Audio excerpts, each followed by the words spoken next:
Europe Matin, Patrick Cohen. Le journal vous est présenté par Jean-Philippe Ballas. Bonjour Jean-Philippe. Bonjour Patrick, bonjour à tous.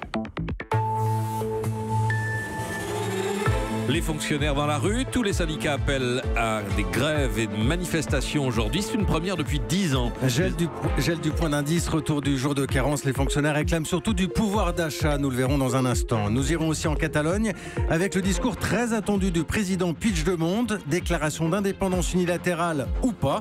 Nous prendrons la température. Et puis la France, invitée d'honneur de la foire du livre de Francfort. Tous les Goncourt prennent le train. Quel chantier pour la justice, quelle réforme. La garde des Sceaux, Nicole Belloubet, sera mon invité tout à l'heure à 8h15 sur Europe. C'est un profond malaise, disent-ils, qui les fait descendre dans la rue. Les syndicats de la fonction publique appellent à manifester aujourd'hui. À Paris, ce sera entre République et Nation. Plus de 5 millions de fonctionnaires concernés, avec des appels à la grève dans les écoles, les transports, les administrations. Également à l'hôpital, beaucoup de fatigue et de tension. Exemple tout de suite à la Pitié-Salpêtrière à Paris.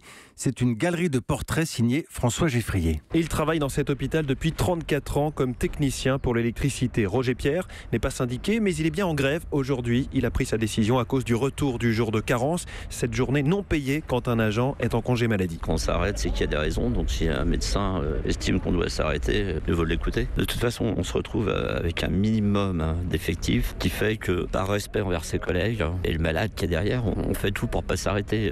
Ça nous arrive de venir avec de la fièvre, mais on est là. Si vraiment on a arrêté, c'est qu'on est à genoux. Alia travaille aux cuisines de l'hôpital. Elle se plaint surtout de sa rémunération quasi figée depuis 7 ans. 1300, c'est tout. Je suis toute seule, mais je paye mon loyer 700 €. Imagine la carte orange, la mutuelle, l'assurance maison. Mon salaire, il est parti. J'ai à peine 100 € pour vivre, mon banquier m'a dit. J'aimerais bien la faire, la grève. Financièrement, je ne peux pas. Quant à Xavier, un infirmier, il subit depuis des années le manque d'effectifs à l'hôpital. Il faut courir à droite à gauche, les patients, les papiers. Ça veut dire qu'on peut faire moins de choses et qu'on fait tout à toute vitesse. Le téléphone qui n'arrête pas. Ah, excusez-moi, c'est le médecin. Oui. Et quelle que soit l'ampleur de la mobilisation, elle ne devrait pas pénaliser les patients, car les grévistes peuvent être réquisitionnés si besoin. François Geffrier à la Pitié-Salpêtrière. On l'entend dans ce reportage, les fonctionnaires se sentent oubliés, même sacrifiés sur l'autel du pouvoir d'achat. À tort ou à raison? C'est l'enquête du 8h. Bonjour Olivier Samin. Bonjour Jean-Philippe. Il y a une guerre des chiffres depuis quelques jours. Le gouvernement répète que non, le pouvoir d'achat des fonctionnaires ne diminue pas. Ce serait même plutôt l'inverse. Et comme souvent, on a l'impression que chacun brandit les statistiques qui l'arrangent au fond. Oui, quand on écoute Gérald Darmanin, ministre de l'Action et des Comptes Publics, c'est clair, la rémunération des fonctionnaires va augmenter de 4% en 2017, autrement dit bien au-delà de l'inflation. Donc, il y a gain de pouvoir d'achat. Mais pour arriver à ce chiffre, le ministre prend en compte tout ce qui fait la rémunération des agents. La hausse du point d'indice de fin 2016, début 2017, mais aussi le plan de revalorisation des carrières mis en route par le gouvernement précédent, sans oublier les promotions individuelles et l'avancement des fonctionnaires au titre de l'ancienneté. C'est en additionnant tous ces éléments que le gouvernement peut dire oui, le pouvoir d'achat des fonctionnaires augmente. Et donc, si j'ai bien compris, inutile de préciser que les syndicats ne sont pas du tout d'accord avec cette version, Olivier. Oui, pour les fédérations de fonctionnaires, seul le point d'indice doit être pris en compte pour rattraper l'inflation, car c'est l'élément de base de la rémunération. Or, on le sait, il a été gelé pendant 6 ans et ce sera à nouveau le cas l'an prochain. Tout le reste, les promotions, l'avancement, d'abord, ça ne concerne pas tout le monde chaque année. Et ensuite, ça répond à une autre logique. C'est la reconnaissance de la carrière et ça ne doit donc pas être mis dans le même paquet. On a bien écouté les deux versions, Olivier. Entre nous, laquelle vous semble la plus honnête? Alors regardez dans le privé, les augmentations individuelles, les promotions, ça vient récompenser l'implication, la prise de responsabilité. Ouais. C'est pas là pour rattraper la hausse des prix. La hausse des prix, elle se compense par les augmentations générales. Donc oui, la grille de lecture des syndicats est plus juste.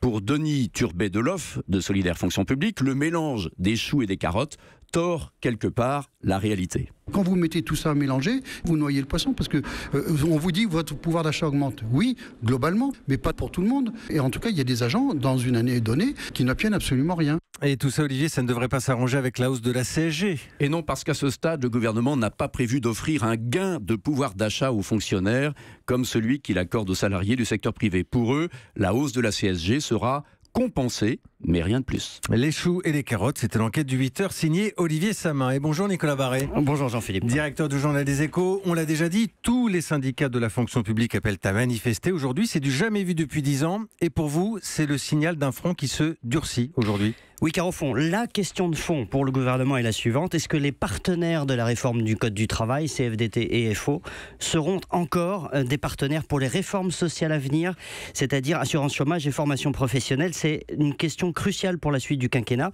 On voit bien qu'avec l'intersyndicale qui s'est tenue hier soir, il y a une part de théâtre. Toutes les composantes du syndicalisme français se sont retrouvées au siège de la CGT.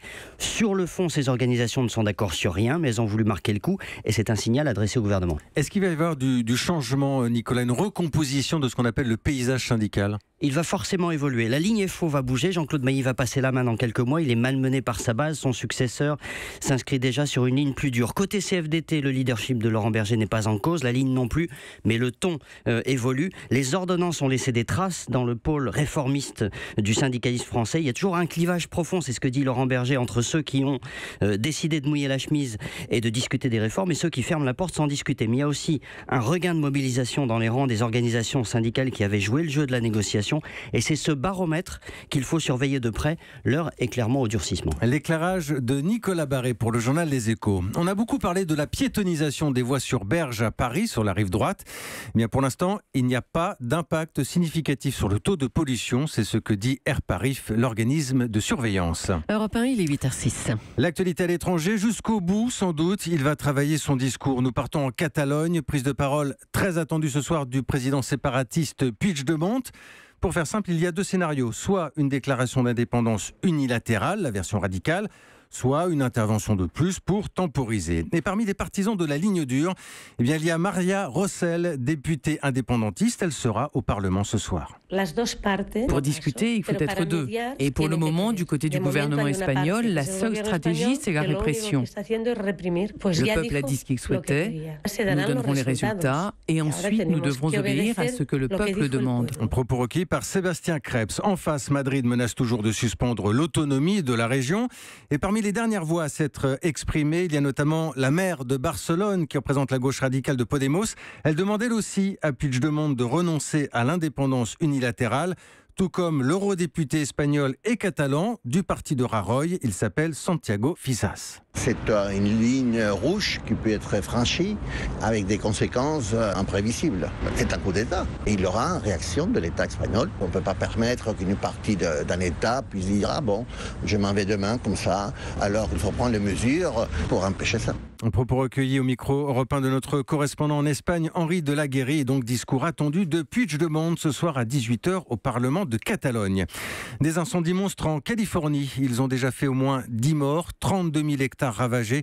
C'est la région des vignes au nord de la Californie qui est touchée. Le gouverneur de l'État demande l'état de catastrophe naturelle. À suivre dans un instant la politique avec des ministres et des députés LR poussés dehors. Ils seront exclus normalement à la fin de l'ultimatum. Europe 1, 8h08. 8h09, Patrick Cohen. La suite du journal Jean-Philippe Ballas avec la politique et le feuilleton poussif qui pourrit la rentrée des Républicains. Oui, nous parlons de la procédure d'exclusion pour ceux qui ont rejoint le gouvernement d'Emmanuel Macron, dont le Premier ministre Édouard Philippe, d'ailleurs, qui n'a jamais été fan des ultimatums. Il vous l'a dit ici même hier à ce micro, Patrick. Un ultimatum qui prend fin demain. Nous faisons le point avec William Galibert. C'est la fin d'une course de lenteur, procédure escargot avant exclusion programmée. Les deux députés dits constructifs, Thierry Solère et Franck Riester, ont bien été priés de s'expliquer. Alors, ils le feront tout à l'heure par courtoisie, disent-ils.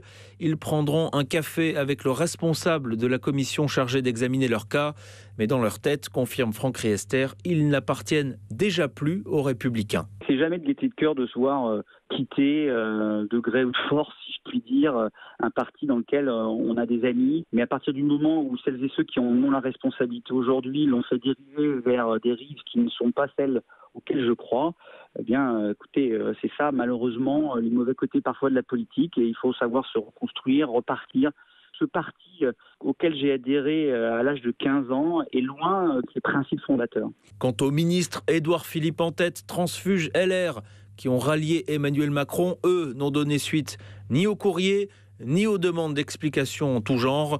Un dédain qui, en soi, était une forme de réponse. William Guélibert du service politique d'Europe 1. Également dans l'actualité, ce rapport plutôt inquiétant sur la sécurité des centrales nucléaires. C'est Greenpeace qui affirme avoir mené une longue enquête consacrée au risque d'attentats terroristes.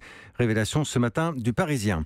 Le patron d'Apple reçu hier à l'Elysée. Tim Cook a rencontré Emmanuel Macron. Dialogue qualifié de constructif. Il s'agit notamment d'avancer sur la taxation des GAFA, les géants du numérique. Emmanuel Macron attendu à Francfort aujourd'hui.